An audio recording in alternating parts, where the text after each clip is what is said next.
ito na.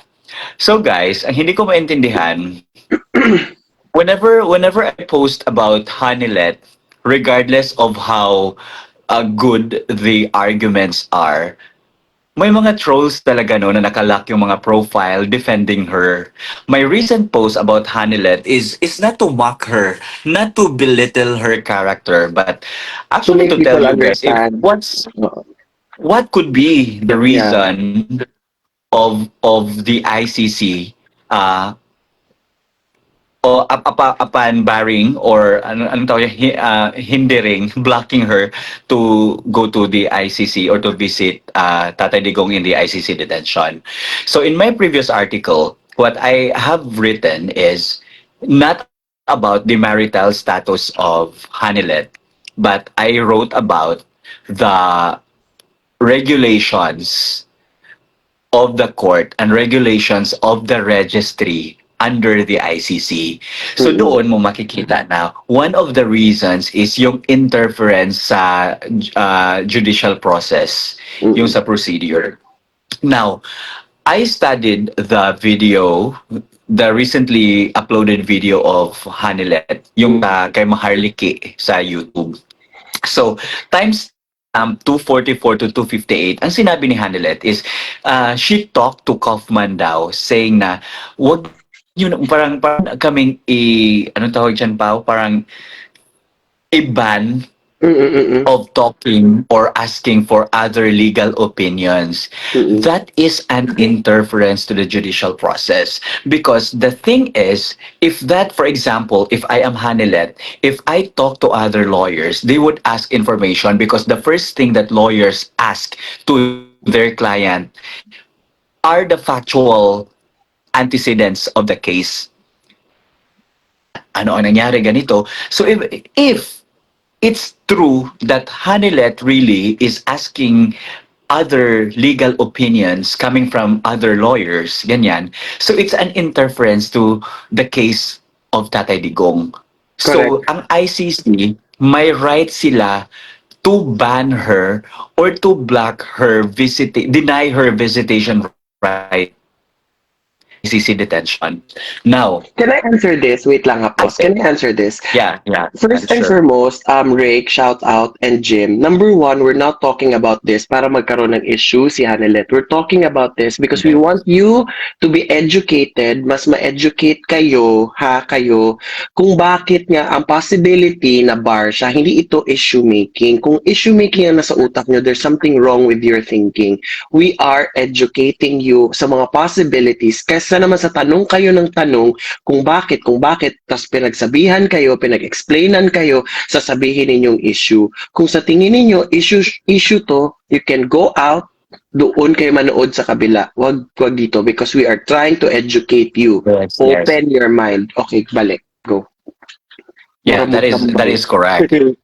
So earlier, I checked my comment section. Ang nakikita ko, they are defending Hanilet there because nga, it's not about the marital status daw, which I already highlighted in my article na the non-marital status of Hanilet is insufficient to ban her to the ICC detention. So the reason could be, the ICC reason could be that because Hanilet is interfering to the case by asking another legal opinions from another lawyers. That is prohibited. And that Bawal yun. bawal yan. So that's maybe one of the reasons why she was banned in entering the ICC. Yan yung point ko. So ang hindi ko maintindihan, because I am talking about Hanilet, I'm getting a lot of team. Of bashing. Yes, I'm getting especially kanina yung si Maui Spencer, yung si Julius Milanio, yung trans na mahaba ang buhok pero may patiti pa rin.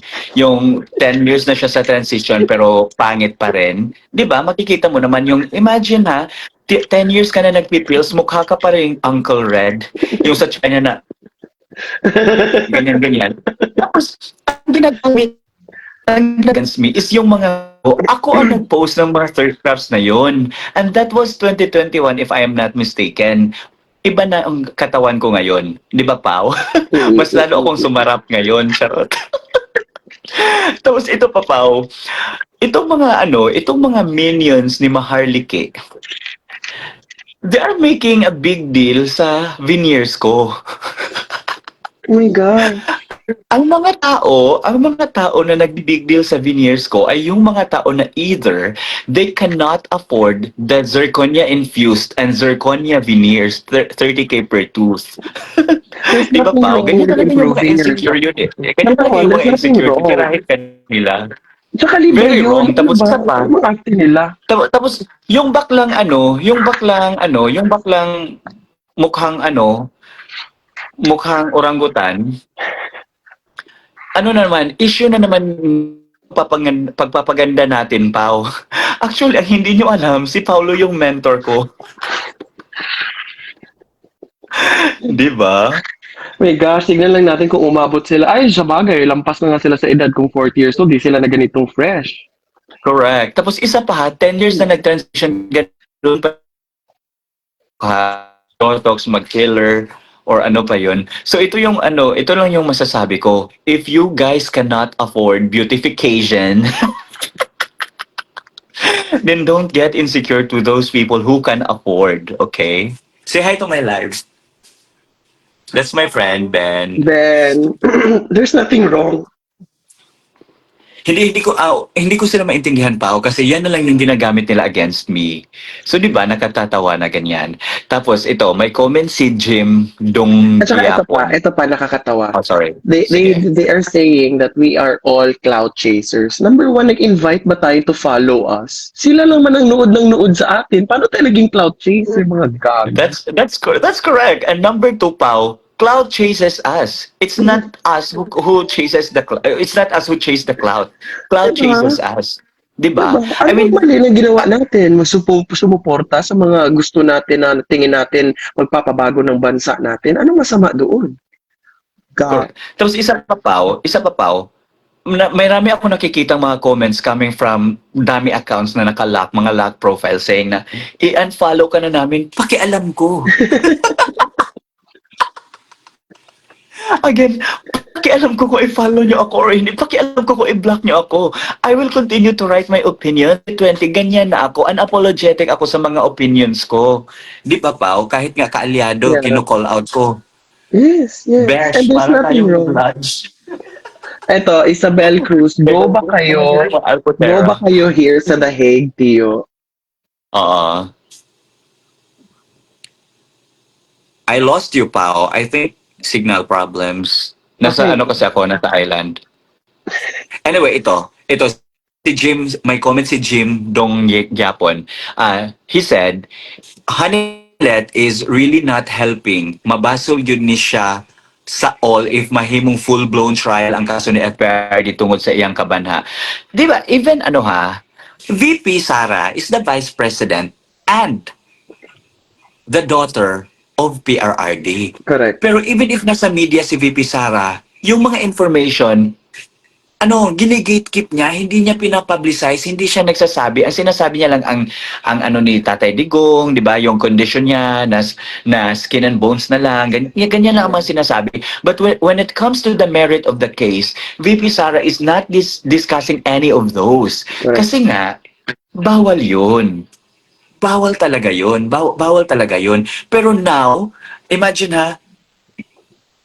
with Hanilet talking to another lawyer, she is undermining the skills, capabilities, and capacities of Kaufman, who happens to be the designated lawyer of Digong under the ICC. So ano yan? So the ICC has all the sasabihin right. naman nila na anti si Kaufman, BBM si Kaufman, mga gago. Oo nga, ganyan. And also ang hindi maintindihan, ito kasing team ni Maharlika, ni Julius Milanio, Maui Spencer, ni Edwin Hamora, ganyan. Sila kasi, they are acting as if they have access to the Duterte family. Correct. They are acting na alam nila kung ano yung mga conversations that did not make it on the news, mga ganyan. They are acting na, may sila, alam nila, nakakausap nila si VP, nakakausap na si Baste or si Pulong, ganyan. Yan yung ina-act nila. 'Di ba? Pero if pakinggan documents nila, putang ina-merge. Alam mo, parang mga marites lang, nagchichismisan. At ang hindi ko maintindihan pa, for example, ako, I'm talking about Laila de Lima na, I'm talking about Risa Hontiveros, Chel Jokno, Percy, yung ganyan ang mukha, ganyan-ganyan. Yun na yung yun na yung mga pinopost ko online. Pero ano yung pinopost nila? Double agent, bayaran ni Mangga, Mangga tauhan ni Mangga, ganyan. Putang ina, can you guys develop the conversation? Can you parang make the political discourse more, interesting, more intelligently, parang ganyan? Because you guys are talking a lot of nonsense. Yan yung pinag-uusapan nila online. Another thing, Hmm. ah, ano pa, saan pa? Yeah, Mura daw because tagkambal, sabi ni Charige. they will all actually, kung ikaw ba, if you are a thinking Filipino, nag-iisip kang Filipino, by this time alam niyo na kung sino yung gumagawa ng issue at saka nagbibigay impormasyon. Dalawa lang yan eh. Oo. Nagbibigay impormasyon o gumagawa ng issue. So sino Oo. sa atin lahat ang gumagawa ng issue para mag-away-away ang mga tao rather than helping, rather than educating, rather than posting good informations and smart ano ito yung mga ginagawa mo, 'di ba? So people should Articles, go maganda. articles, yes. Yes. 'Di ba? Tapos isa pa Pao, ha? Ilang kaso na yung hinarap ko? 'Di ba? All because I'm supporting the Duterte family. Yeah. Did I ask help from the Dutertes? Wala. Did I ask help from the supporters? Wala. I'm facing all those cases because Right. that is the consequence of me showing my support online to the Dutertes. Right. And of course, yung kalaban talaga, I'm 'di ba? 300 million, ganyan-ganyan yung reach ko sa social media. So meaning to say, a lot of people have read what I've written on social media. And many of those is parang nagiging aware sila kung ano yung mga issues or ano yung mga nangyayari sa bansa natin. Ganyan. So as a consequence, I'm getting, legal harassments. I'm facing legal harassments from the enemies. The latest one is yung kay Risa Hontiveros na I just wrote a summary of the testimony of her star witness. Pero ang nangyari, yun na nga yun. Yun na kinasuhan na ako. Tapos ngayon, itong mga putang ina to, 'di ba? Wala silang magawa sa buhay, wala silang mga cases na kinakaharap. Yes. Pero they have all the audacity to tell the people or to fool their followers that double agent bayaran ako or whatnot, ganyan. 'Di ba? That is so unbecoming. And in the first place, to be very honest, just in case wala pang nag-discuss nito online, Maharlika is not a Duterte supporter. To begin She's with. not originally a DDS because she is a Marcos apologist, a Marcos loyalist. Nagiging Duterte supporter lang siya because maybe there is a reason, and yung narinig ko this is not confirmed, so don't quote me on this, nabasa ko lang. Hindi daw kasi yan binigyan ng posisyon sa gobyerno ni BBM. Kaya naging anti-BBM. So ngayon, because dalawa lang yung dalawang family na yung magkalaban, the Duterte family, Marcos family, of course, sumisip-sip siya sa Duterte political base.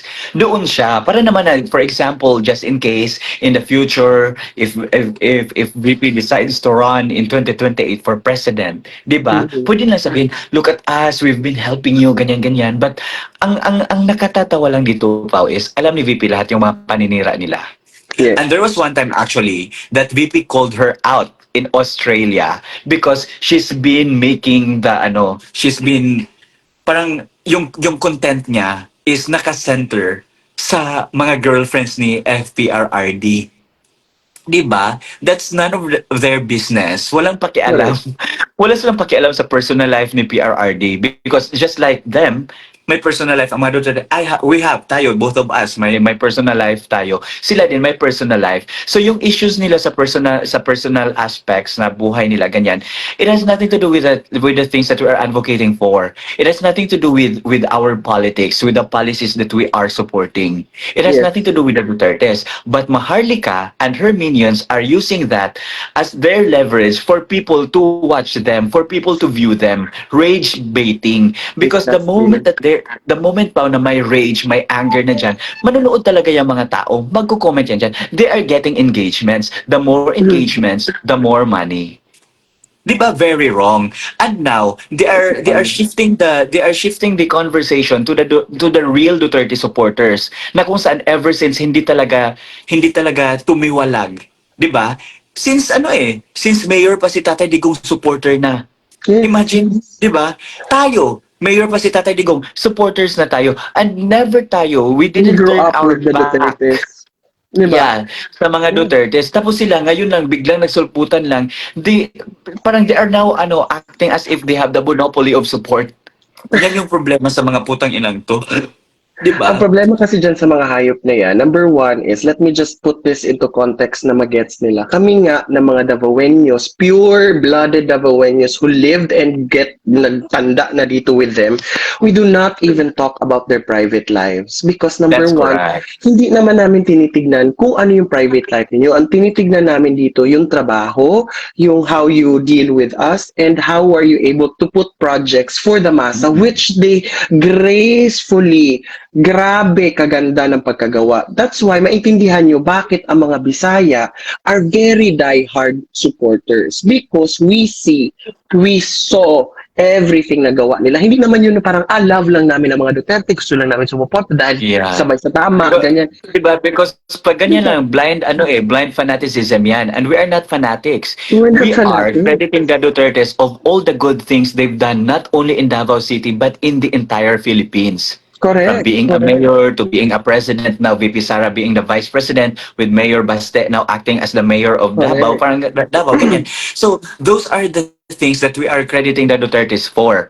We are not talking about their personal lives. Correct. Diba? Pero ang if you are- problem, Diba, wait. Go. Diba pag pag ganito na, pag solid Duterte ka talaga, you wouldn't really mind about those issues, chismis, sabi kasi ni ganito, sabi ni ganyan. Oo, You oo, oo. discredit that, gamitin nyo yung mata nyo, na dito lang tayo sa goal. Tignan natin kung sino yung nagbibigay ng education, kagaya nila Tio, nila Joey, nila Chris. Sila yung mga nagtuturo sa atin of how to be educated when it comes to PRRD, when it comes to the case, lalo na si Alvin, when it comes to what not to do and what to do. Hindi yung puro, chika na lang kasi yung mga alpotera, mga ganyan, mga pera, mga bakla. Diba, wala nang the political discourse is not the discourse that we are wanting for our country, diba? Correct. Naging shallow na yung discussion. Isa pa, noong na-detain si Tatay Digong sa ICC, it was Alvin and friends and those other people in The Hague ang kinukunan natin ng update. And our purpose of following them is only to get updates of what is happening in The Hague. Correct. Diba? Ang hindi nila maintindihan, lahat ng mainstream media ngayon hindi kino-cover ang mga pinagsasabi ni VP Sara. Yung volume of media mileage ng mga kalaban, for example, yung sa House of Representatives, yung sa mga yung the likes of Risa Hontiveros, Laila de Lima, sila yung maraming media mileage kasi yung volumes nasa kanila binibigay ngayon ng mainstream media. And VP Sara is not getting that. And ano ang panlaban ni VP Sara? The vloggers and the bloggers. Because may mga times na nagpapa-interview pa nga si VP Sara kina Alvin kaysa mga real journalist. Ito pa, Pao, they failed to understand that ang mainstream media, say for example, GMA, ABS-CBN, and yung other news network sites sa Pilipinas, they are following an editorial structure. Now, if you wrote something that will not be accepted or admitted by the editorial board, walang lalabas na story na yan. Tinood. Look at what happened to the case of Lisa when she was involved yung sa pagkamatay ni Tantoko. Yeah. 'Di ba? Yeah. tahimik halos lahat ng media. Even si Claire Castro tahimik din sa PCO because they are trying to control the narrative na hey, wag nating patulan ang mga issues na ito, and in order for this administration to discredit those people who are seeking accountability of what has transpired during the Correct. visit in the US, they are labeling the news as fake news.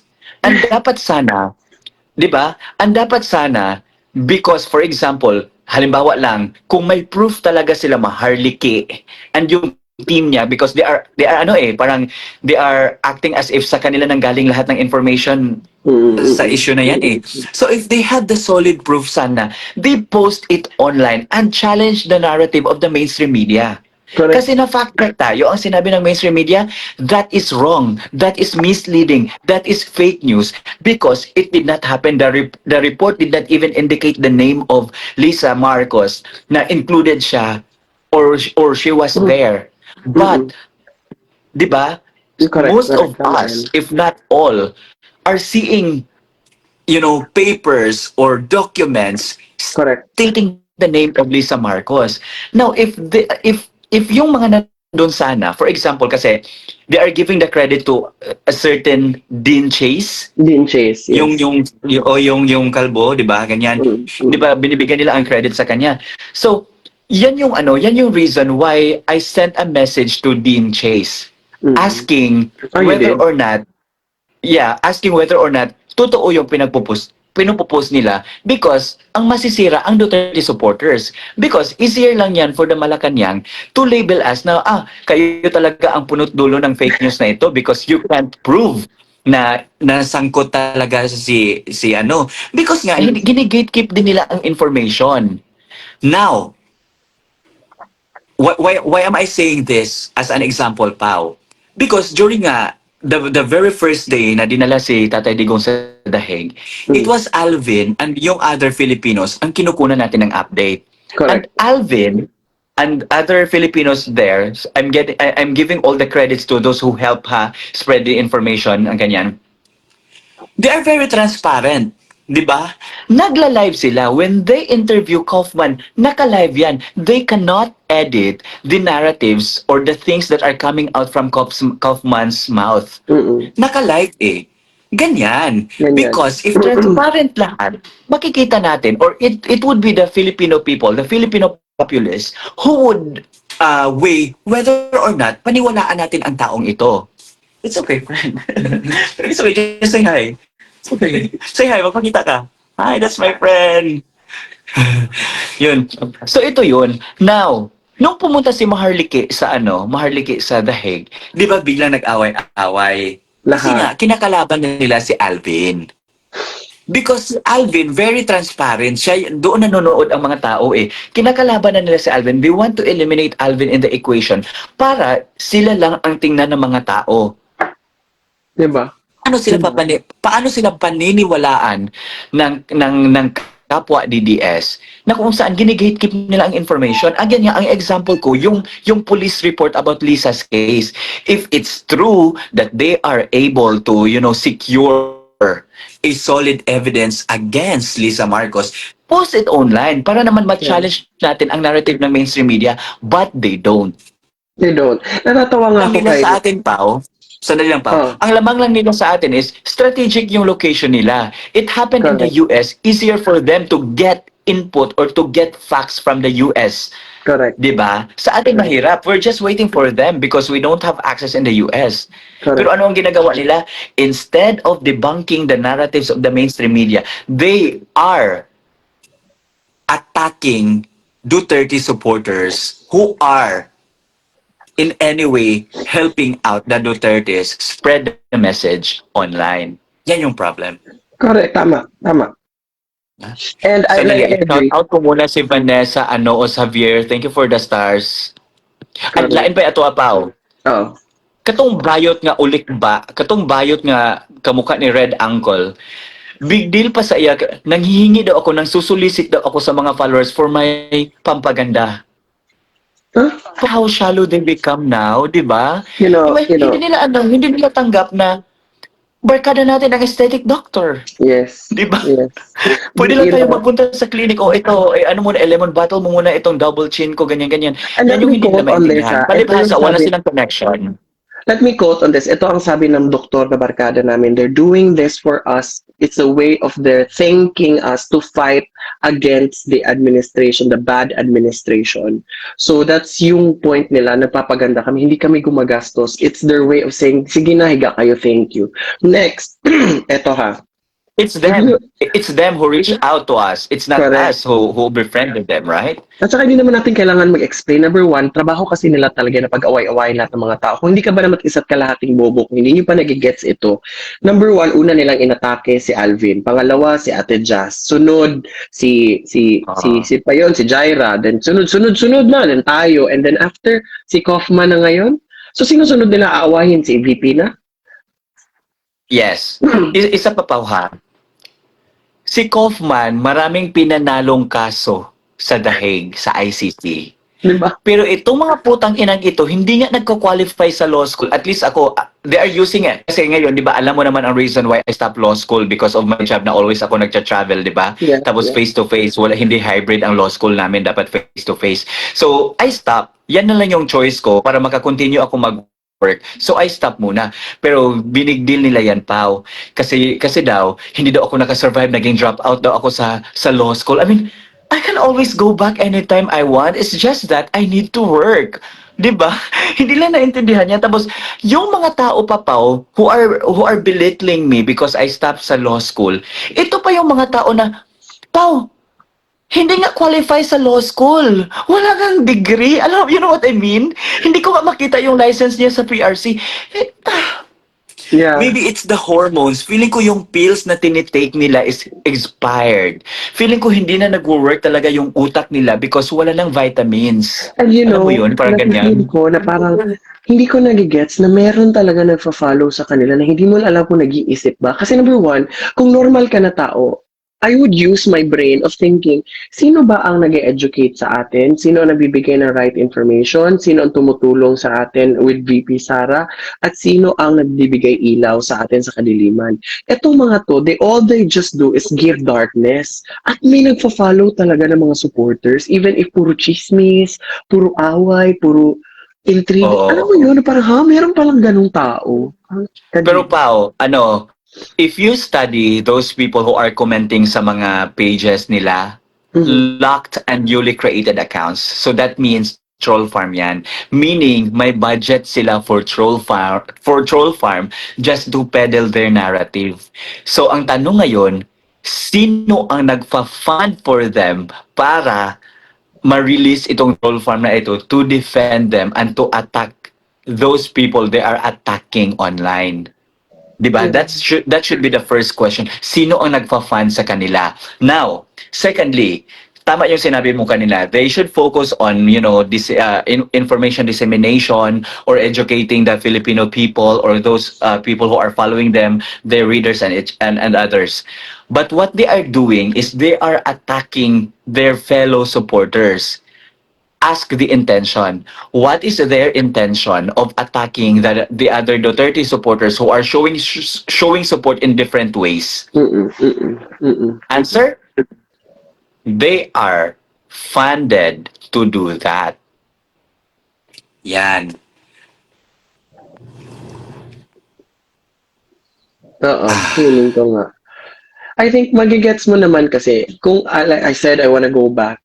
If you are like Tio, if you are like Kifi, MJ, Joey, that kitang-kita naman sa body language of kung sino lang yung mga really who wants to fight for the truth, who wants to fight for our country, rather than who wants to fight people. There's a huge difference. So, yung mga Pinoy, dapat alam nyo na paano kayo nag-iisip by this time kung paano ninyo naman, hindi naman kayo mga bobo, alam ko you're all smart, that's why you're here watching and listening, because you know the difference. Who is educating, Tapos, diba? Ito papaw ha. I have nothing against, to be honest, I have nothing against Hanilet. Lahat ng mga arguments ko sa kanya are rational arguments. Because nga, in the first place, kahit baliktarin nyo yung mundo, hindi siya legally regarded as the spouse of Duterte. Mm. So, for example, if it's true na sinabi ni Pulong na there are other 13 girlfriends si PRRD, so Hanilet is one of them. Yeah. And meaning to say, si Hanilet doesn't have the monopoly of support to Duterte. Mm. Now, I'm not discrediting Hanilet ha because sige, anak niya si Kitty ganyan ganyan. And matagal din sila nagsama ni Tatay Digong. Pero ngayon kasi, it's not about Hanilet. 'Di ba? It isn't. It's about Tatay Digong. It's about the Dutertes. It's about VP Sara, Baste, and Pulong who are currently in the political landscape of the country. Hanilet is a private citizen. Yeah. She's not part of any, policy making, mga ganyan. She is a businesswoman. Business ang ginagawa niya sa life. Wala siya sa politics. Then, why are we making the conversation about her? Why are we making the conversation that is supposed to be given to Tatay Digong? Why are we shifting the conversation to Hanilet? Who is she in the current political landscape? Sige, ipagpalagay natin long-term partner ni Tatay Digong. So with the other girls, di ba? Yan yung point ko. That's why we should refrain from talking about their personal lives. We should refrain from talking about the girlfriends. We should stop talking. We should stop talking rather about the personal aspects ng Duterte family. We Correct. should talk about the country. We should talk about the corruption. We should talk about the abuses that are currently happening in the Marcos administration. Correct. Walang discussion si Maharliki about that. Walang discussion si Edwin Hamog. Walang discussion si Julius Milanio, aka Princess Maui. Paano siya naging princess? Mukha nga siyang bakulaw, 'di ba? Yun ba? Tapos isa pa, nag-i-edit sila ng photos na si VP Sara nasa gitna, tapos sila yung mga nasa likod, ganyan. Hanggang edit na lang kayo? Kami, real interaction. Nag-spend time si VP Sara for us. I'm not bragging because it's totoo, nandun ka pa, you were there in the meeting. Yeah. And, Hindi lang oras talaga. tama. Di ba, na-late pa siya sa event niya because she spent time talking to us and she even shared what is happening behind the scenes, what is happening behind the curtain. Ganyan. Yung totoong kwento. Yan yung hindi nila maintindihan. Now, to weaken the Duterte's political base, ang ginagawa nila is they divide the supporters. So, yun, wala na tayong magagawa dyan. So, ang hindi ko na lang talaga maintindihan, bakit may nagpa-follow pa sa kanila when in fact, they are not doing any substantial discussions sa mga ganap sa bansa natin ngayon. What they are doing is talking about the personal lives of other Duterte supporters. Yun. At saka yung may nabasa lang ako na comment about kay Kitty, let's not put naman pressure on the child. Let's remember, she's still a child. At the end of the day, she's what? 20 years old? Ano ba namang alam niyan sa buhay? Kayo ba nung 20 kayo? Ganito na, sa bagay si Tio, smart na siya. Nung 16 pa lang to, 18, smart na siya. But not everybody is like her. So wag na natin i-pressure yung bata na bakit si Kitty hindi pa ginaganito? Bakit si Kitty hayaan niyo siyang mag-aaral, matuto? Hindi pa. That's part of their diversion and deflection. Bakit? Correct. Because if we shift the conversation to Hanilet and Kitty, nakakalimutan natin ang real cause. Yes. Nakakalimutan natin ang real fight. Because nga, doon na tayo nag-aaway-away sa life ni Kitty and ni Hanilet. Correct. So this is exactly the reason why blinablock ko yung mga tao. Alam ko troll farm yan eh. I know hindi yun real people. Troll farm yan. Blinablock ko yung mga accounts na nagdi-defend kay Hanilet and kay Kitty. And it's not I'm hating Hanilet or Kitty. It's not like that. Yes. What I'm doing here is just the rational thing to shift the conversation back to the real cause, to the real fight. Because wala tayong pakialam.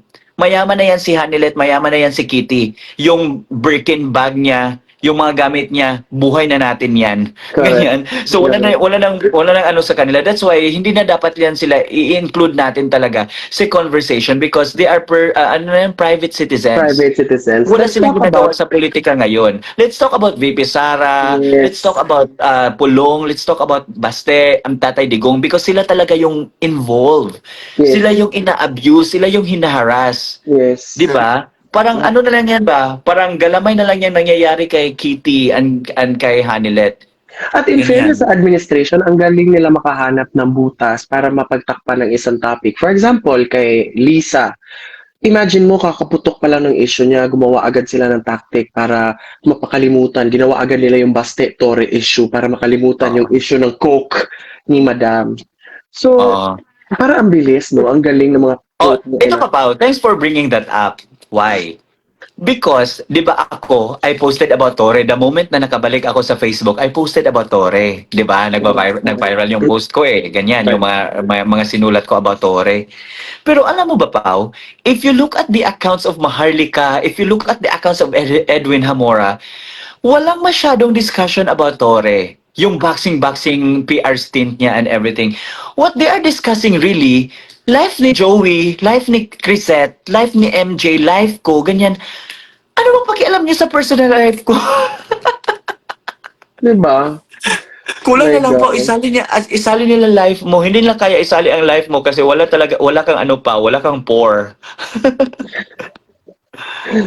I mean, yan naman na lagi nilang sinasabi, kagaya nito sinabi ni Brian, kailan ka lang naman sumulpot akla. Kahit na sumulpot ako hindi, aminin yung tama ang sinasabi namin, masakit man, kahit random ordinary citizen, nasasaktan kayo, kaya nandito kayo, mga bobo.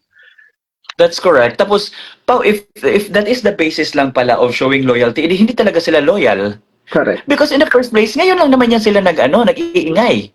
Correct. Saan Correct. sila when Duterte is still a mayor? Wala, 'di ba? Loyalista, si Maharlika loyalista, blinded 'yan, Marcos apologist 'yan, Marcos loyalist 'yan. In Diba? 2022 nga, when Duterte refused to support BBM, and Duterte did not endorse BBM for president, inatake siya ni Maharlika. Diba? Dahil nga, loyalista yan si Maharlika. Hindi yan real DDS. Hindi yan Duterte supporters. Nagkataon lang talaga na hindi niya nagustuhan yung pamamalakad ni Bongbong or maybe hindi siya nabigyan. Don't quote me on this. Nabasa ko lang talaga to. Maybe hindi siya nabigyan nga ng posisyon. Kaya nga, she went ballistic against Marcos. Lahat na lang tinitira niya.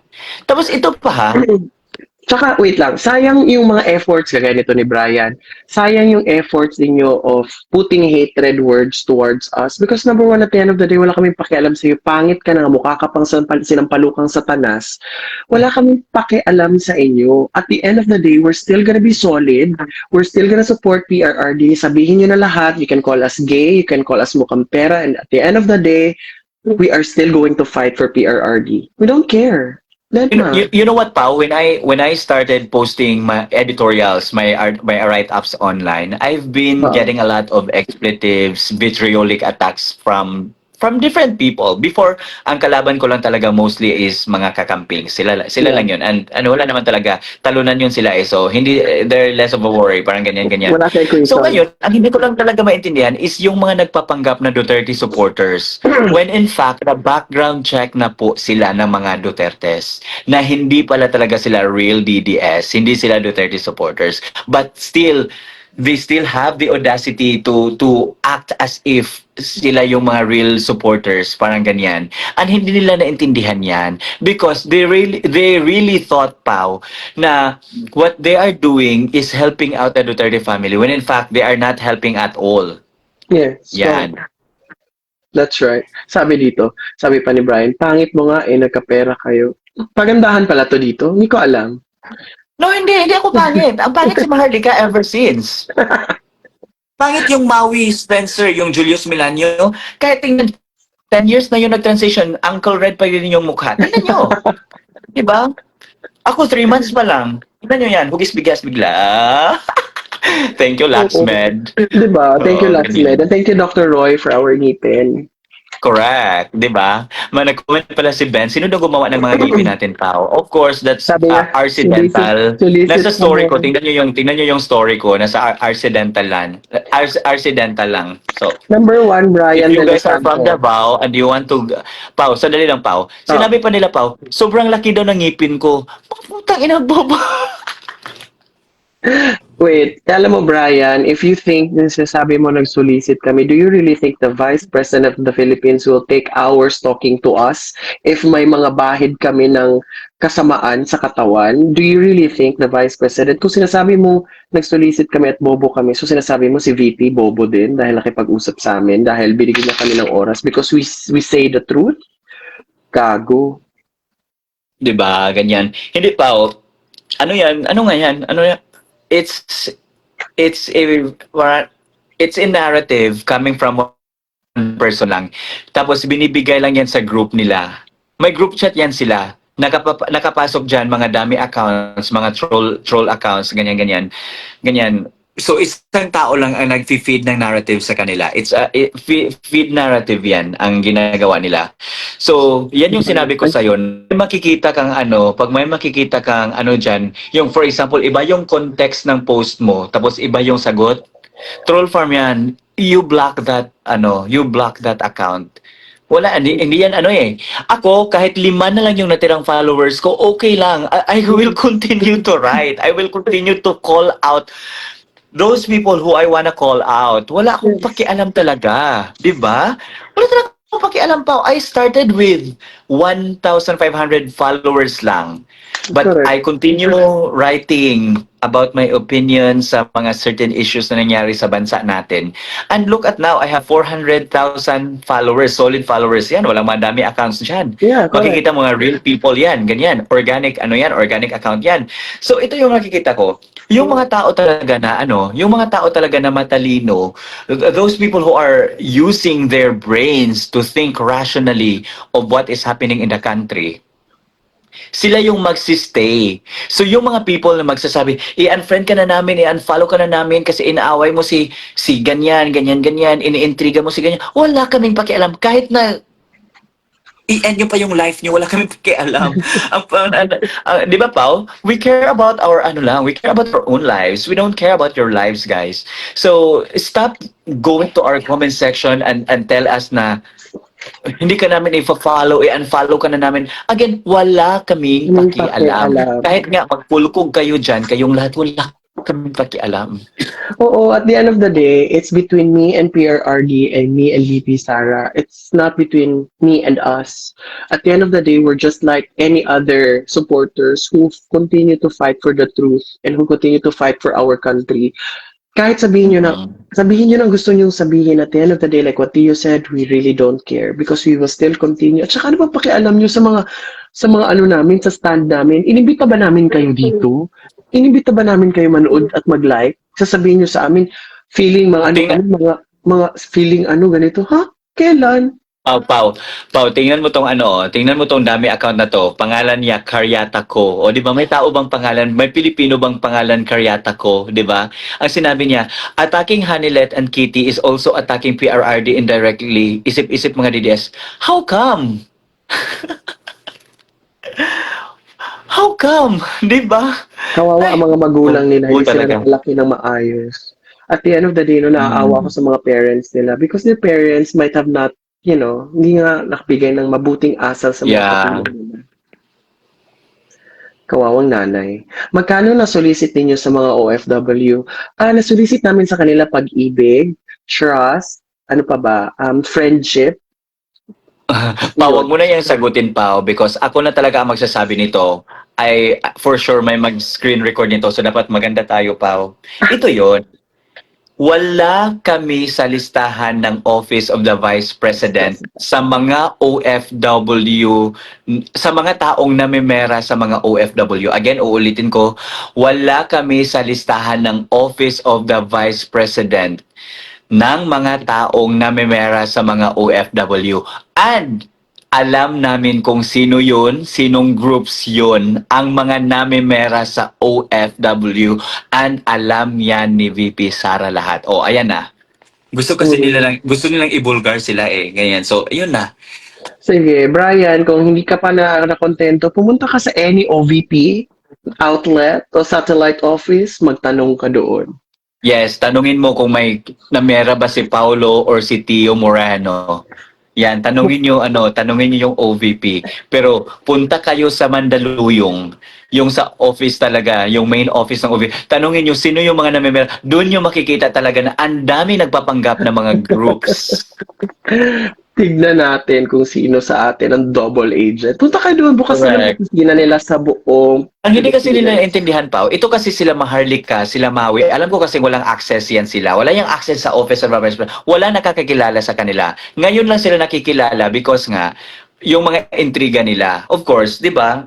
Minsan, ang mga tao talaga, nakikinig yan sa chismis, ganyan. So, nagtatanong sila, so, sino ba yan si Maharlika? Sino ba yan si Maui Spencer? Sino ba yan si Edwin Amora? So, that is the only time na nakilala sila, parang ganyan, in a negative way pa. So, infamous, ganyan. So, ito lang masasabi ko, wala talaga yan silang access. So, lahat ng mga lumalabas sa mga mouse nila, either it's a narrative coming from their funder, it's a narrative coming from their principal. Because nga Pao, noong nakulong si Tatay Digong, solid masyado ang mga DDS. Yung mga sleeper supporters, yung mga natutulog lang before pero still supporters, yung mga hindi nagpapakita ng support nila online, biglang lumabas nung dinala nila si Tatay Digong sa dahig. Mga doctors, mga nurses, mga teachers, mga engineers, hindi sila vocal online pero the moment na dinala na si PRRD sa ICC, naging vocal sila. And that's also one of the reasons bakit ang Davao, they are able to pull off a very massive number of people to celebrate PRRD's birthday last March. Mm-mm. And it's a show of force. That's right. These are warm bodies who can vote. These are warm bodies who are showing their support to the former president and to the Duterte family. Sobrang solid. BARM sa Kidapawan, sa South Cotabato, North Cotabato, sa Bukidnon, sa Leyte, sa Siargao, lumabas yung mga supporters. Kaya naging solid. Now, biglang may nagpapanggap ng mga Duterte supporters, bigla nilang divide ang political base ng mga Duterte. And because one of the reasons bakit solid masyado ang Duterte support base Pao, it's because there are vloggers and bloggers who are amplifying the messages and the things that the Duterte family wants the Filipino people to hear. Kasi nga, wala nang mainstream media na nagko-cover sa kanila. Ang nagko-cover na lang sa kanila, mga supporters who are acting as vloggers and bloggers. Kaya nga, the first step ng House of Representatives is ipatawag yung mga solid Duterte supporters na may very huge following and label them fake news peddler, pogo paid, and and binabayaran ng drug money. Kaya nga yan yung harassment na hinaharap ng mga Duterte supporters online. Because nga, for example, kami, ako, ikaw, tayo na mga real DDS, ganyan, we are getting support kasi. You know what I mean? The Yes, moment we Wanda. post online, the moment we share our opinion, it will be amplified by our followers. So halimbawa ako, I have 401,000 followers. So for example, yung 401, bawat isa sa kanila, may sinabihan silang tatlo. So, di ba? Yes, na. So, You- kaya pala nila ako kinasuhan because people were To started to silence follow you. Ah. To silence you. Because the moment na nag-live ka sa bahay ni Tatay Digong, in just 2 hours ata, if I'm not mistaken, 2.8 million views ka na. And that means there are 2.8 million people na naging aware kung ano yung nangyayari sa bahay ni Tatay Digong at that time. That's why they legally harass you. They file case against you. Anong tawag yan?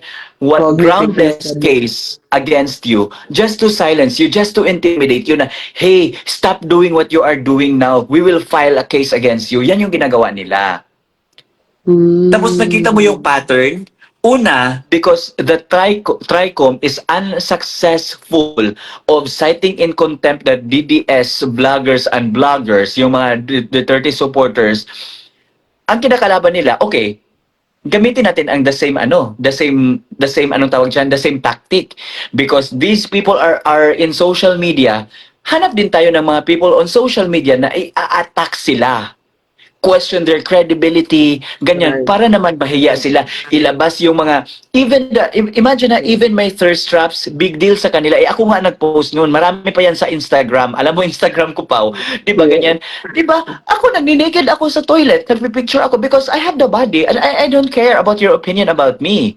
Di ba? Oo, oo. Hindi Unless ka if naman ikaw si Kurt Bondad na maganda yung katawan mo, so feeling ko baka masaktan ako na nagko-comment ka about my body, about what I'm posting on social media. Right. Pero yung katawan mo, para kang si Barney, 'di ba? Yung katawan mo na hindi alam kung hindi nga siguro Hindi siguro naka-pills. nakakabuhat ng 'di ba? Yung pills na expired na hindi nag-effect 10 years transition ganyan ganyan. Tama. And you have the audacity to attack me with my, anong tawag dyan, may physical attributes. Right, right. No. That's so cheap. Ano na yan, wala nang effect sa akin. It has lost potency na. It has, ano na yan. Para bang muana lang ang Ginoo pa o kung makanuho ang Ginoo. Manyamin. Sa mga At Bisaya saka ano, diha. Day? At saka ano, T, Pangyampin ang di ba? Ginoo, muana o. At saka ano, T, we didn't go this far to be affected by some random words na hindi naman siya, di ba? Parang, my gosh. Correct. Yung kaso pa lang namin, Mm-mm. natapos nga namin, ito pa mga words. Ako, tatlong kaso na ako so far, dalawa na panalo ko na, 'di ba? Isa na lang. So ganyan. Tapos hindi ko naman pinapamukha sa mga followers ko na, hey, pinanalo ko tong kasong to, ganyan ganyan, 'di ba? Wala akong ginawang ganyan pa because I know it's a consequence nga of my support to PRRD. That's why they should not question my loyalty. Ganyan, yan yun. Imagine ha, of all the people na nag-share ng video ni alias Rene, isa ako sa kinasuhan. I'm one of the 6 DDS. Sisas. Oh, and I did not share the video. Nagsulat Ay, ako ng summary. Hindi nila naintindihan yan. Yung mga followers ni Maharlika, yung mga blind followers nila, hindi nila naintindihan yan because ang nasa narrative na nila, double agent, bayaran, putang ina, bakit ko pa i-stress ang sarili ko sa mga legal harassments na yan? Correct. Kung double agent naman lang ako, if I can just get money from them, then go abroad, just like what Maui is doing. Correct. Diba? Imagine, pobre yan si Maui Pao. Ako hindi man talaga kami mayaman. Alam mo ang life story ko, Pao, diba? Galing sa mahirap, nagtrabaho ako ng maayos, ganyan-ganyan. Pero nung nandun kami sa Hong Kong, yan si Maui, wala yung wala yung kahit pang taxi. Oh, I was staying at the Marco Polo Hotel. Nakastay sila sa Pipichuging Hotel sa Hong Kong. At alam ko kung sino pa ang nagbayad ng ticket ng hotel nila, ng accommodation nila. Kilala ko yung tao.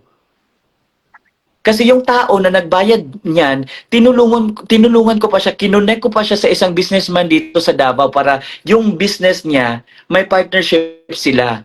Yan yung bond namin. Yeah, yung sinabi ko sa iyo. Yan yung bond namin ng taong yun. Alam ko yan, ganyan. Tapos, of course, at first, because hindi kasi ako nag-iisip ng masama sa kapwa supporters. So, at that time, okay, sige, I will follow. That was the first time na nakita ko yung baklang pangit na yan. That was the first time nakita ko siya sa Hong Kong. Ganyan, yung Uncle Red na yan na ganyan. Tapos, that was the time din na finalo ko siya. Tapos nakikita ko, wala pala siyang content. Tapos sabi ko, why is somebody investing to somebody na wala naman talagang content? Diba? And doon ko pa siya nakita, or medyo mas nakilala during the EDSA rally. Ano ba talaga kwento ng EDSA? Kwento mo nga sa amin. Kasi ikwento ko na lang yan para sa mga viewers natin. Ganito yun, Pao. Sige. Alam mo naman na I'm a content writer, di ba? Of a US-based company. Insurance, yung sinutulat ko, di ba? Alam mo yan. May mga projects ako na kailangan ko pupunta sa isang lugar for me to ask people really of what is happening sa mga insurance nila para yung write-up ko, yan yung ipapadala ko doon sa editor namin sa US. Right. Okay. Yan. So I was in Manila. I was finishing that project.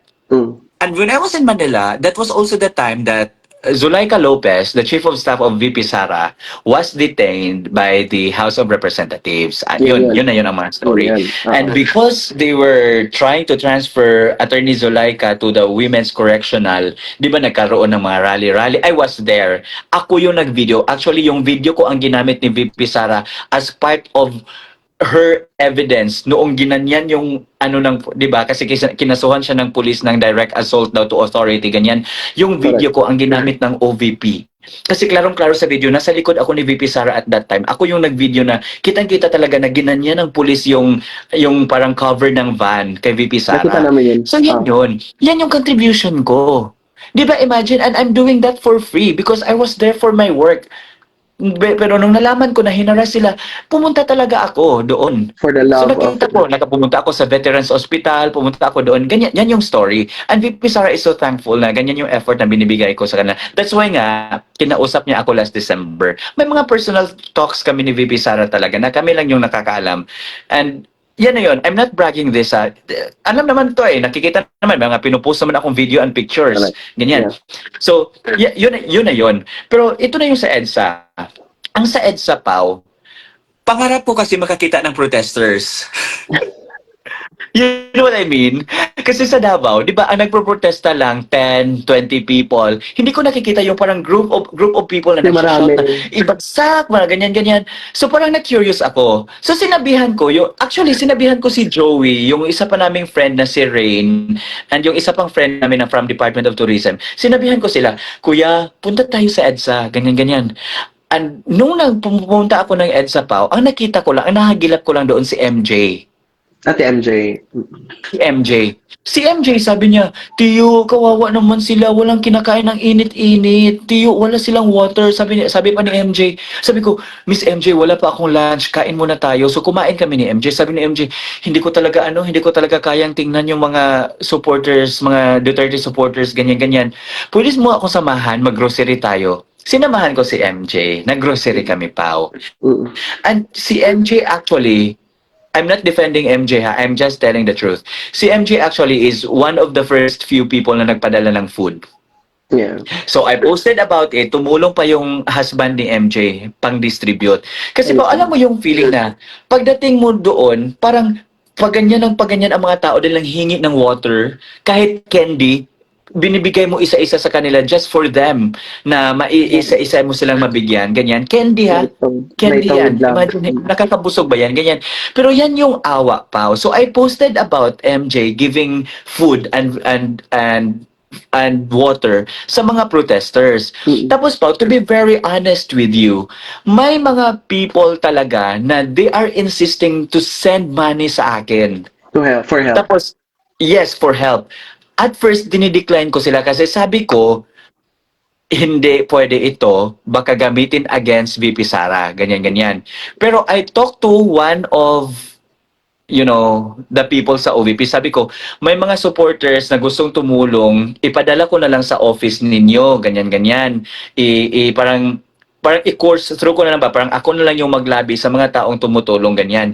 Tapos alam mo, OVP declined. Kasi ayaw ni VP Sara na parang ang OVP ang manglikom ng pera para ganyan-ganyan. Because in the first place, hindi naman talaga sinabi ni VP na mag-rally kayo. It's people's initiative pa ba to go out and mag-protest doon sa EDSA, ganyan-ganyan. So sabi ko, marami talagang tao. May isa pang supporter from dito sa Davao. Tapos yung na-meet ko na talaga personally, sabi niya, no Sir Tio, kunin mo talaga to, kahit water na lang, ibili mo ng water, ganyan-ganyan. So, now when I posted about it, Pao, marami, yung shinare ko again, may mga links akong shinare again about my post Marami nag-comment doon, how to help, how to blah blah blah. So, ang mga disclaimer ko talaga sa kanila sa Pao, sa Messenger is, this is a personal initiative na lang. VP has nothing to do with this, ganyan-ganyan. Meron pa, may disclaimer pa ako because I really want them to know na this is not hindi ito parang authorized by VP. Yes. So if you really want to help, yes. If you want to help and you want it to and gusto niyo yung gawin yan through me, sige, tatanggapin ko na lang. So yun, Pao, nakakuha ako ng parang 45 or 55,000. Yung 55,000, Pao, binili ko ng burger steak, Chicken Joy, mga pagkain, chicken sa Uncle John's, Coke, bottles of water. Marami. Yung post ko, tingnan, balikan niyo yung post ko. Yeah. Tapos may isa pang may isa pang solid Duterte supporter na sabi niya, Sir Tio, hindi mo talaga tatanggapin ang pera ko. Sabi ko, hindi. Siya, sige, I will send 1,000 food packs Mas better. through me. Kaya ako ang nagdala ng mga food packs doon. Yan yung story, Pao. Now, ang ginagawa nilang narrative, nakita ko kasi sa isang live na sinend sa akin, naka-screen record, na ako daw, pinadalhan daw ng 400,000. Di ba? Magaling silang gumawa ng story, no? 400,000. Sige, sinabi ko, tinanong ko talaga yan. Si Julius Milanio, tinanong ko talaga yan. Kasi sabi ni Julius, may isa daw siyang follower daw na gusto magpadala pero hindi siya mahagilap at that time. So meaning to say, it's an admission that he is really getting money from the OFWs using the EDSA rally as a leverage para manglikom ng pera. So sinabi ko, so sino yun? Pangalanan mo. Sinabihan ko siya, so sino yung nasa US na hala, may nag-send. Wow. Shock ako. Parang, ay, thank you. Na-amaze ako. Heart. So, ang nangyari, Pao, gusto niya ako ipaliquidate. Bakit ako ang magli-liquidate, Pao? When in fact, ako lang yung nakikita na nagpo-post ng mga dinadala kong pagkain at tubig doon. Oh my God. Sila, they are getting money from OFW pero wala ni isa silang post about it. Isa pa ha, dinala ko pa yung isang friend ko. Dinala ko pa yung isang friend ko, Pao. Tapos, pinadala ko pa ng drone para makita yung number of people who are coming in and out sa EDSA at that time. Ganyan ako ka-transparent. Alam mo, Tapos, padali na, Pao. I-continue ko muna. Oo. I-continue ko muna ha. Tapos may group, sige na, sabihin ko na lang, baka nakikinig yung group na yon. Maisog Ireland. Ayaw nilang ibigay sa EDSA organizers ang pera because hindi sila naniniwala nga kasi nga wala sila nakikitang pagkain. Dalawa, from Davao yan, mga Bisaya yan sila, Pao. Tumawag pa sila sa akin. It's just that nag-change ako ng phone. Di ba encrypted ang sa messenger? Hindi mo ma-restore kapag nag-change ka ng phone. Hindi ko makita yung previous conversation namin. Because, Pao, nagpadala ata sila, if I am not mistaken ha, sa second day or third day ata, 35,000. Pao, binili ko ng food, binili ko ng water, sinend ko sa kanila ang receipts. Kaya confident ako na yung mga taong yun, wala yung silang sasabihin sa akin. Sinend ko sa kanila ang receipt with timestamps. Pinakita ko ba, di ba sa Jollibee, yung receipt may time pa. Ginanyan ko talaga. Sinend ko sa kanila. Say hi to my live. Say hi. And tapos, yan yun, Pao. Now, ang pinipedal nila na narrative is kumuha daw ako ng 400,000. Pao, wala akong natanggap. If kumuha man ako ng 400,000, Pao, feeling ko, i-flag din ako ng bangko ko. Yes. Saan ako kumuha ng 400,000 na sinend abroad?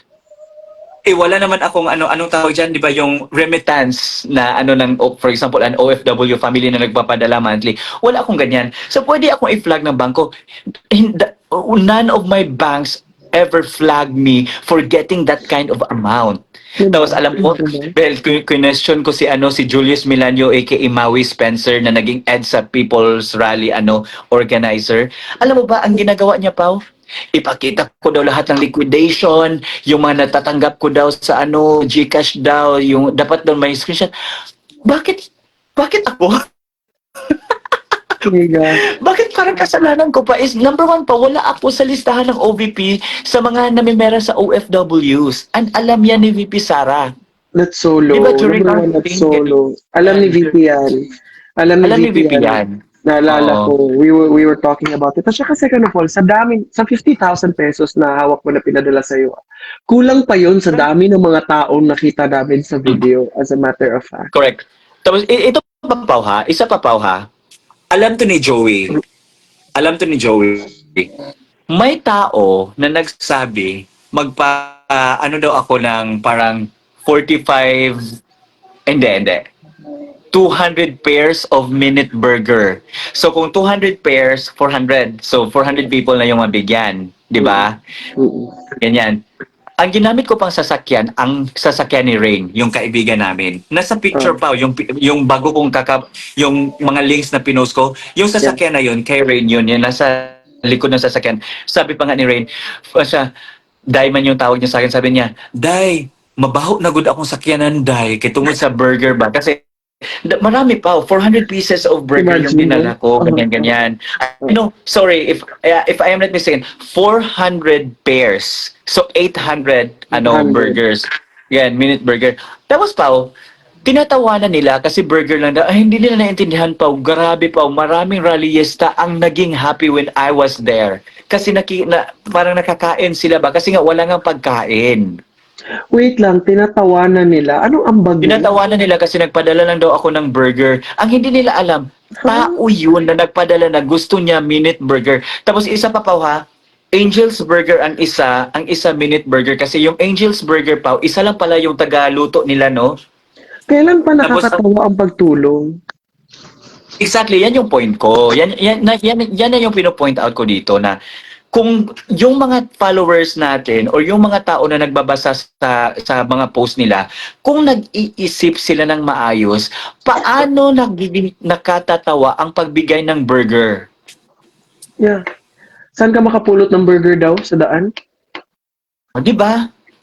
And ito pa ha, yung mga protesters natin, they are really, really Duterte supporters. Lahat sila pa, solid Yan naman talaga Duterte sabi. supporters. Yan, Oo. just give. Don't Pero ask why, just give. they are deprived of food and water during the protests. Imagine. Nasaan ang mga organizers? Yan yung point ko, Pao. Tapos ngayon, para hindi sila ma-blame, ako yung pino-point out nila na may nagpadala daw ng 400.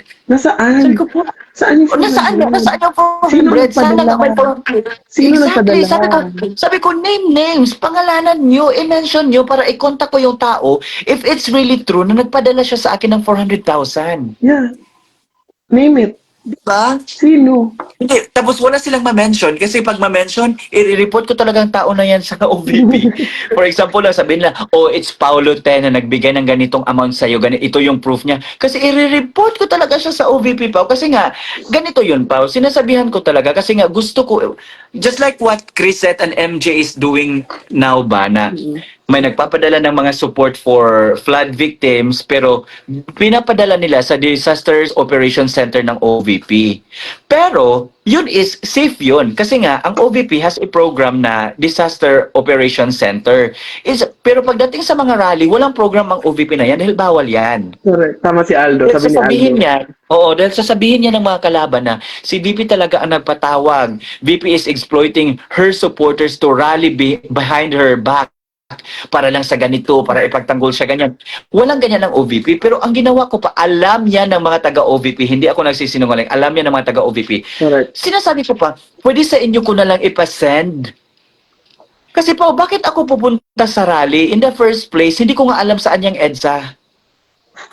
Kasi hindi naman ako taga Manila. Tapos, secondly, I hate traffic, di ba? Alam mo yan. Yes. Ayoko maghintay. I hate traffic, ganyan. Tapos, ito yung ginagamit nila against me. Tapos, nakikita siguro nila, Pao, na, for example, magkasabay kami ni Basti sa gym, or minsan, may nagmi-meeting kami ni VP. Yung nakikita mo yung feeling ko, yung problem talaga nila is access. Nakikita nila ba na, hala, sino ba yan si Tio? Bakit, di ba? Bakit parang chami-chami yan sila ng mga Dutertes, ganyan. Yan yun, yan nila. Kasi nga, hindi ever yan mangyayari sa kanila. May tanong ako, Tiba. I do not understand these people na dakdak sila ng dakdak. Wala naman silang inambag. Number one, itong si Maharlika, itong mga group na to. They attack Alvin, Aldo, they attack Ate Jazz, they attack everybody now, Kaufman. Pero I did not see them na naghatid ng tulong at so whatsoever calamity that the Filipinos were experiencing.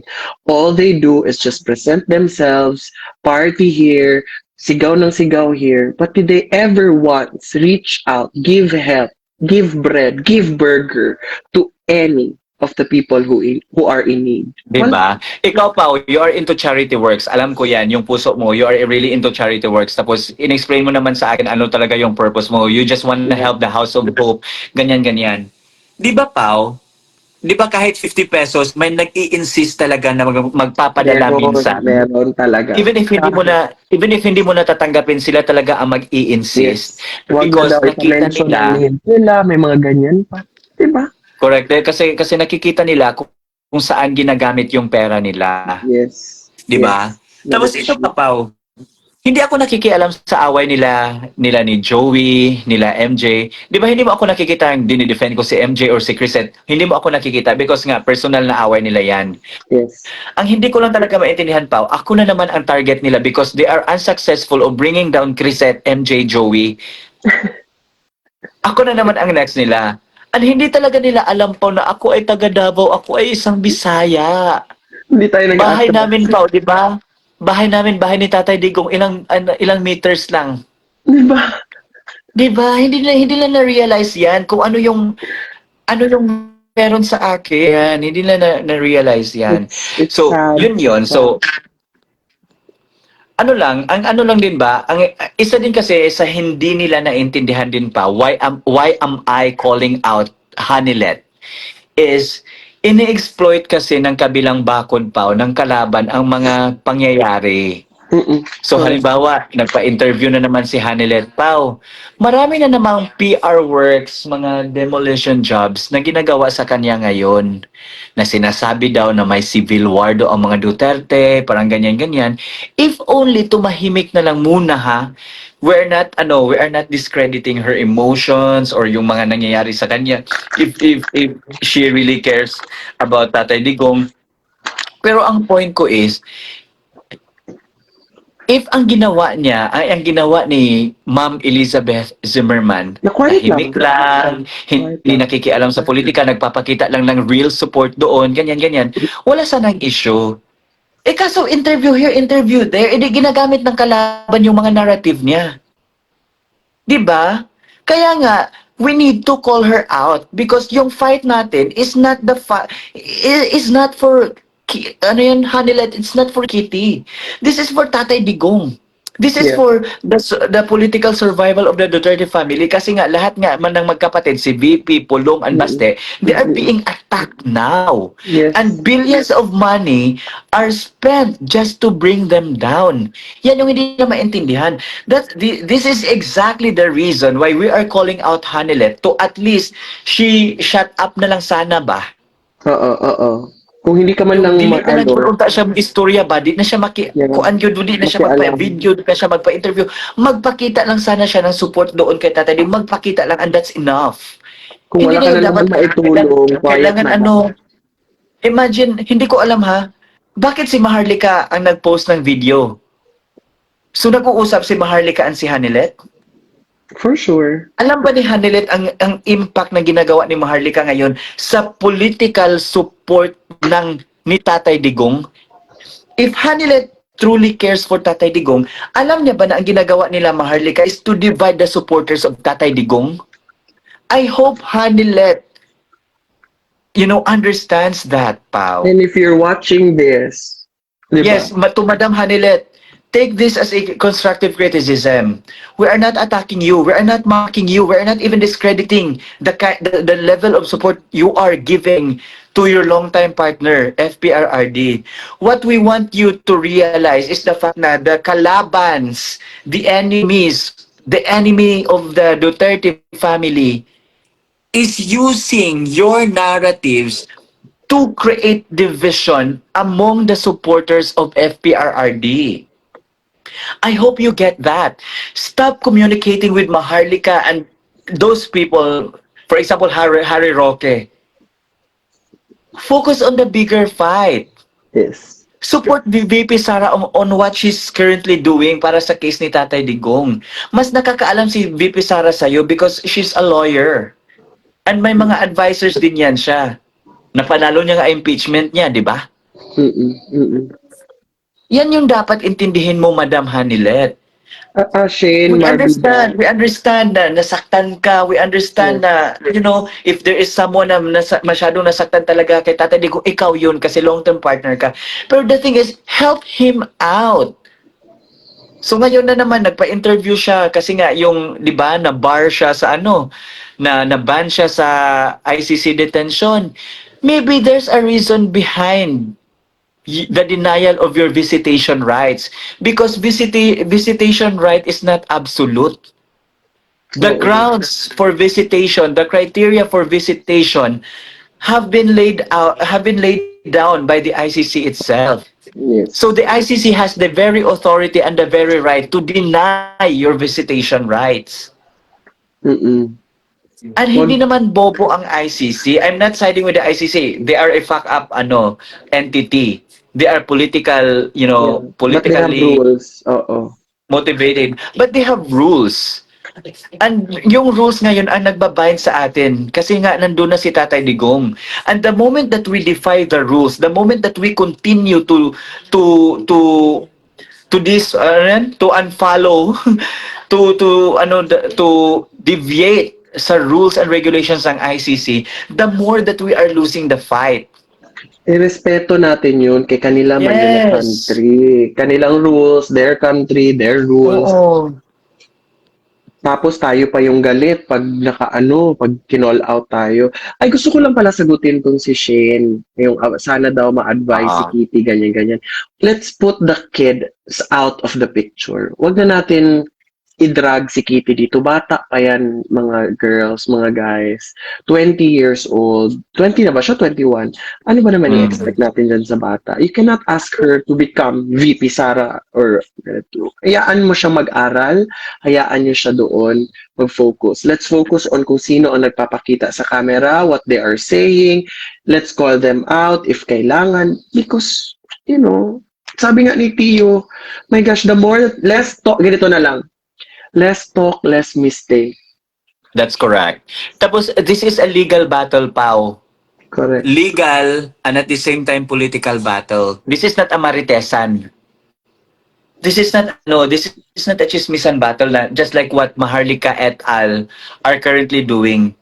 Yes. Hindi mo pwede marites. You know what? Alam ko naintindihan ko ang frustrations ni Kaufman. Alam ko, kahit ako siguro, for example, if ako ang lawyer, tapos hindi ikaw ang kinuha na lawyer, pero nakikialam ka, or hindi ka lawyer, hindi ka man lang nakatapak sa courtroom, and you have the audacity to ask for other legal opinions, you don't trust me, marami akong pinanalo. Kahit nga siguro kung ako si Kaufman, I would feel the same. Yes. Di ba, Pao? Tingnan nyo yung records ni Kaufman. Marami siyang naipanalong kaso. Ang kaso, mostly, na naipanalo niya sa ICC, ang grounds for dismissal is due to insufficient evidence. Kaya yan yung ginagawa niya. He's not talking about the merits of the case sa mga interviews niya because it would give the enemies the leverage kung ano yung pwede nilang i-improve sa argument nila. Yung prosecution team, sila kasi yung dapat 'di ba? You are the ikaw yung you are the accuser, so the burden of proof is in your hands, parang ganyan. So ang gagawin niyan is ang argument na lang talaga ni Attorney Kaufman is to really prove that their evidence is insufficient to convict Tatay Digong for crimes against humanity. Correct. So wag niyong pakialaman. Wag niyong pakialaman ang ginagawa niya. You don't understand the legal world, the legal aspects. May mga cases tayo For example, ang kaso ng mga Marcoses, ilang taon? Yes. 'Di ba? Yes. It took the court almost 20 to 30 years to resolve. To make a decision. And domestic, pa yan ha? Domestic level legal battle pa yan.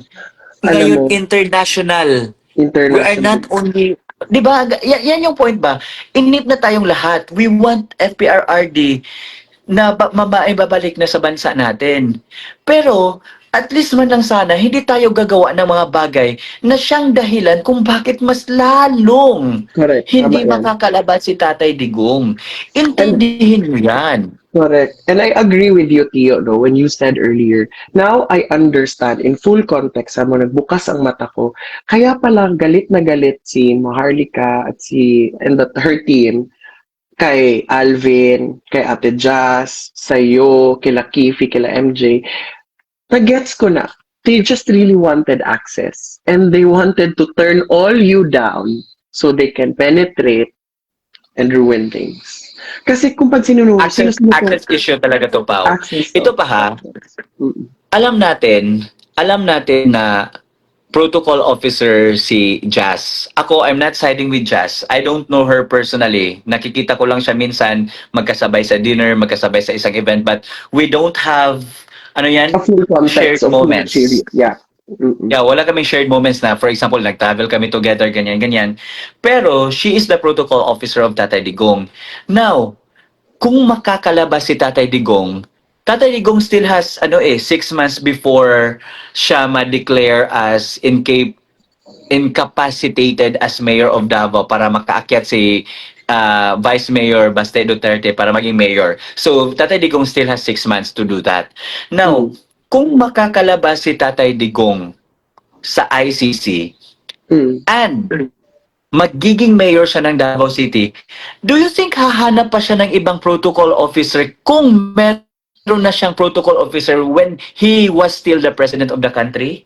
Exactly. Now connect that dots, Pao. That's why they are Exactly. trying to eliminate Jazz sa equation because they want to get that access. Exactly.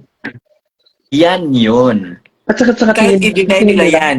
Oo, sa tingin nila, Kahit bobo i-deny si nila yan, PRD. Pao. Hindi nila magigets. Gaga sila. Oo nga.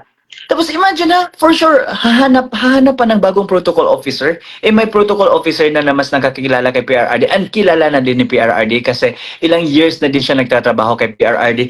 She knows what she's doing. She knows what FPRRD wants her to do. Grabe nga. Grabe. Di ba?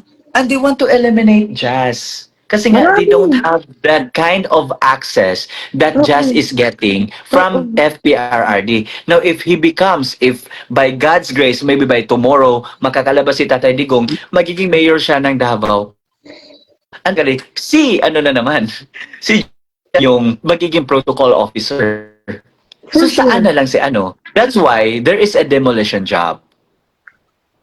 Obvious. Very To obvious. discredit the protocol officer so that they get that position from her. You're just plainly Yan yun. disgusting. Minsan lang ako nagdi-discuss sa mga issues na ganito kasi ayaw ko nga pag-usapan yung mga personal na bagay. Pero, what has happened recently, parang, Sorry, I think our followers need to hear something from us din. At saka sorry kay Madam Hanilet, if you're watching this, talaga ba nagpapaniwala ka sa mga issues na chinichika sa'yo ni Maharlika? So, it's either True. your heart is not really in full support. I do not question, but this is just my opinion, or may hidden agenda. Hindi ko alam, kasi kung full support ka talaga kay PRRD and the rest of the team, Rigkeshe, Hoda, magkamatayan tayo lahat dito, full support tayo. Pero kung may mga issues ka underlying, and you put it out in the public, pinut out mo naman in the public, so we have the right to share our opinion. Correct. So meron ka sigurong underlying concerns. I do not know. Exactly, 'di ba? Hindi natin alam kung ano ang intention. If totoo that she is communicating with Maharlika and Maharlika is dividing the Duterte supporters, ano yan? Exactly. Ano yung ginagawa ninyong dalawa? Oo. So that's the question. At That's huwag why we are kayong calling magalit sa amin. that's why we are calling out Hanilet. Oo, tsaka huwag kayo magalit sa amin, Madam A. Sabihin mo yung team mo, huwag magalit sa amin. Kasi number one, kayo naman ang naglabas ng opinion nyo out in the public. Meron din kaming opinion on our own of what we see, of kung paano to nangyayari, bakit ka ganyan, saan galing.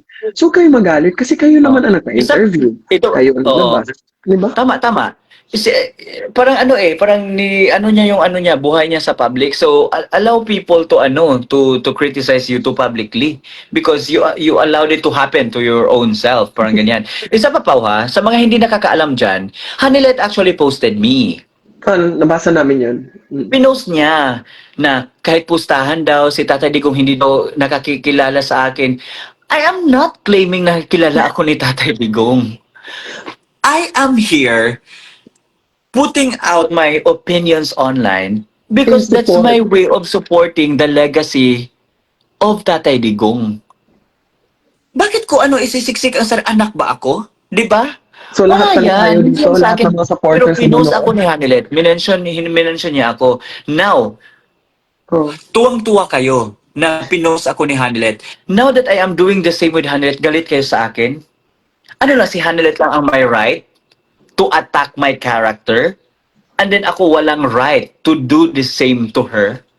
Exactly. Unfair. Unfair. Unfair. Unfair. And ito din, I'm not also parang attacking Hanilet sa mga personal life niya. I wasn't even talking about her businesses.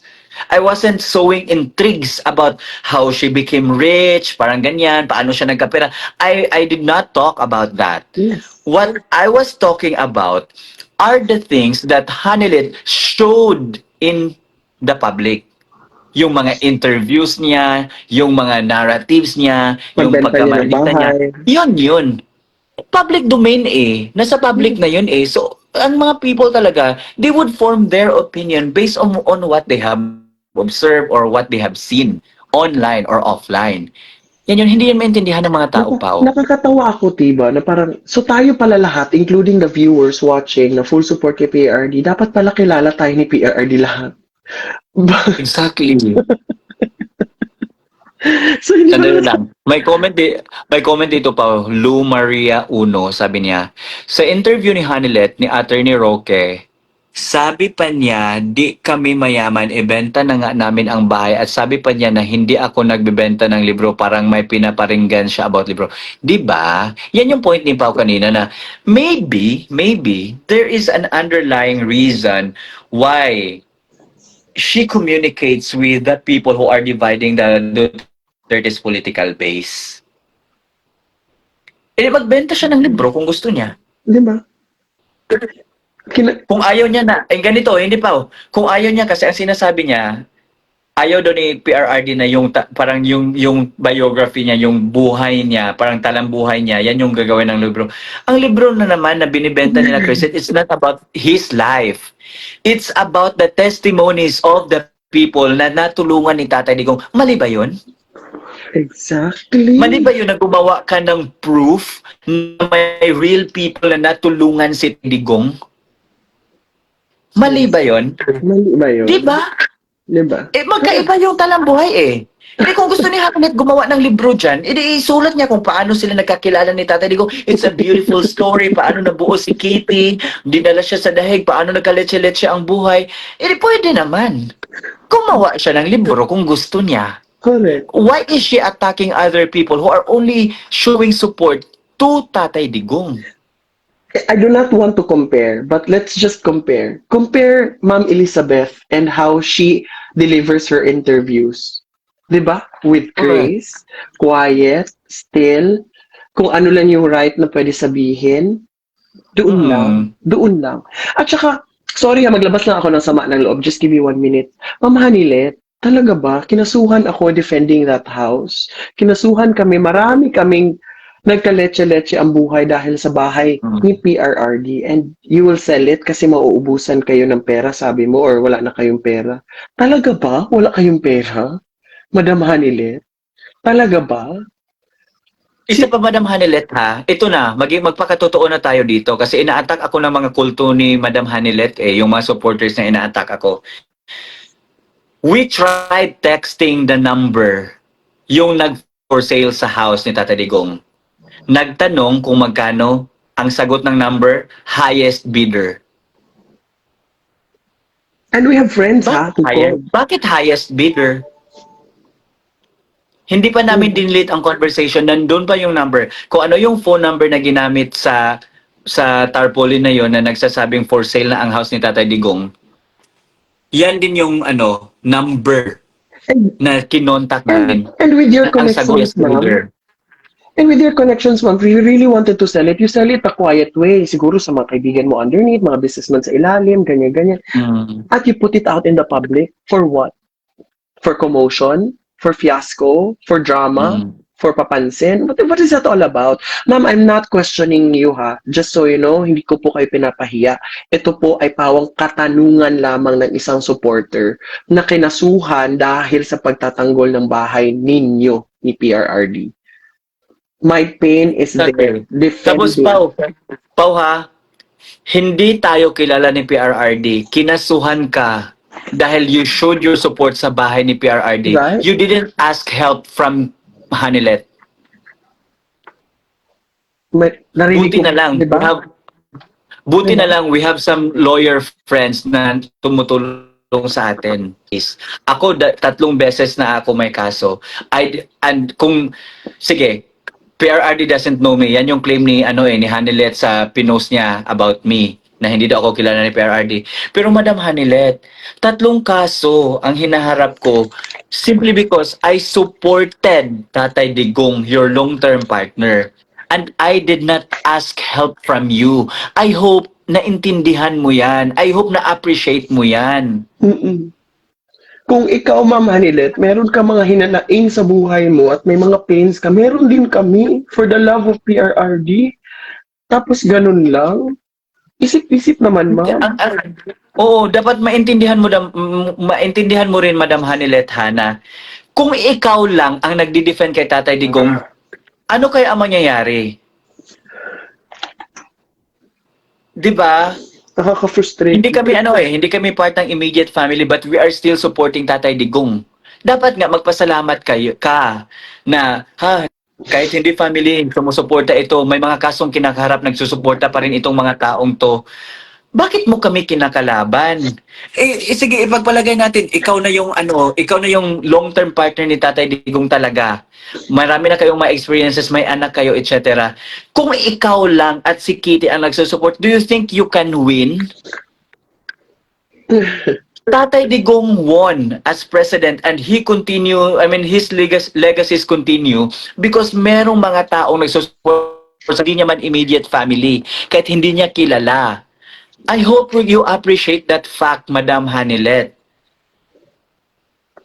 Mahirap kasi ina-attack kami online ng mga taong nagdi-defend sa'yo na wala naman talagang real arguments or valid arguments.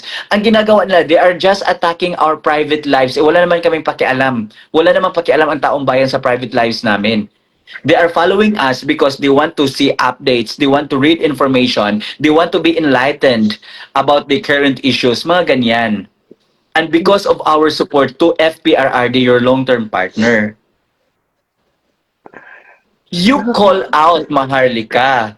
You call out the minions of Maharlika who are using you as their leverage to attack the DDS or to attack the political base of your long-term partner. Unfair Unfair na the moment we talk about you or the moment we call out regardless of how valid the arguments are, ina-attack kami ng mga trolls, ng mga dummy accounts defending you. Now the question, Madam Hanilet, ikaw ba ang nag-utos niyan? If hindi ikaw nag-utos niyan, then call them out because they are dividing the Duterte supporters. If hindi galing sa'yo, kung walang, kung walang blessing sa'yo, yung pang-aatake ni Maharlika at yung mga kasama niya, then call them out. Kasi ang effect nito, Madam Hanilet, dinidivide nila ang political base ni FPRRD. Yung mga supporters ni FPRRD, dinidivide nila. If iniisip mo yan, or if na-realize mo yan, call them out. Tell them to stop and focus on the bigger issues. Tell them to focus on discussing the issues that directly affect the country. Yung mga private lives namin, wala yan. Walang pakialam ang mga ibang tao dyan. Kaso lang na-divide ang supporters because you allowed that to happen. Call them out. I hope nakikinig ka ngayon, Madam Hanilet, or yung mga galamay mo, isi-send itong video. I will not delete this. I will post this live para naman mabasa at ma-review ng mga followers, para maalam mo din kung ano yung hinanakit namin and alam mo din kung ano yung arguments namin. Learn, open your mind. Do not focus on one-line argument coming from this group of people. Kasi iba-iba ang experiences, iba-iba ang ganap sa buhay. Huwag dapat ganyan, Madam Hanilet. Sorry, si BP Sara nga. Si BP Sara nga directly affected. Political survival niya ang kinakalaban niya. Pero she appreciates us. Why can't you do the same? Kami pa ngayon ang mali, kami pa ang kontrabida. Parang bakit? Di Hindi namin ba? kailangan ng access. Ang kailangan namin si PRRD. Not the access, Madam True. Hanile. Not the access. At the end of the It's day, not the pagkatapos nito, access. it's not the access. Ano ba makuha namin dyan sa access? Unless may mga hidden agenda. Pero kami, my gosh, sa tagal namin dito sa mundo, ngayon pa ba? Diyos ko, Hanile, Di ba? ang sakit lang Wow, ba? I only have 1 minute left. By 4, I think we need to sleep na kasi Maaga na. anyway, mag-thank Okay, you lang sana muna lang tayo ulit. because until Sana now, ako. Pao, ang daming viewers ha. Thank you din sa pagsali mo sa live ko. Hindi. Salamat. Ito na, so just ano na lang, a short recap before I end this live na lang.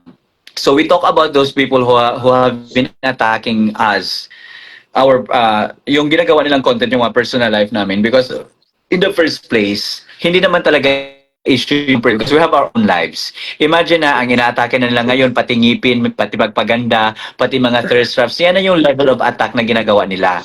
And we are also calling them out because they are making a big deal out of the private lives of the Dutertes na dapat hindi sana nilang gagawin because itong private lives na pinag-uusapan nila online, ini-exploit ito ng real enemies natin. Remember na hindi lang Marcos loyalist or apologist ang mga kalaban natin. We have the CPP, NPA, NDF. We have the Reds. We have the Kakampings, the Yellows. Marami pa sila. So parang ginagamit nila tong mga pangyayari ngayon sa within the DDS group because nga may mga taong nagpapanggap na mga Duterte supporters when in fact hindi naman talaga sila Duterte supporters.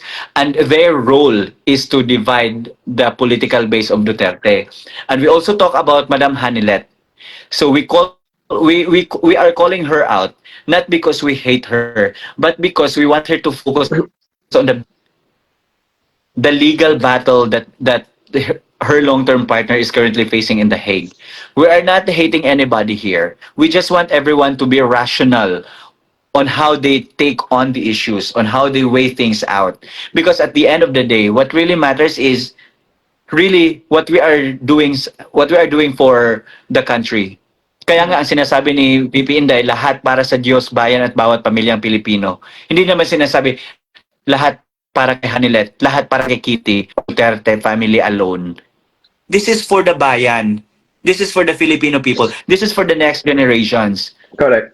Because if we continue to allow the tyranny of the Marcos administration to spread like a wildfire, then it would be easier for them to exploit all of us. Kinaya nga nilang iharas ang Vice President, duly elected Vice President of the Philippines with 32 million votes. How much more an ordinary citizen?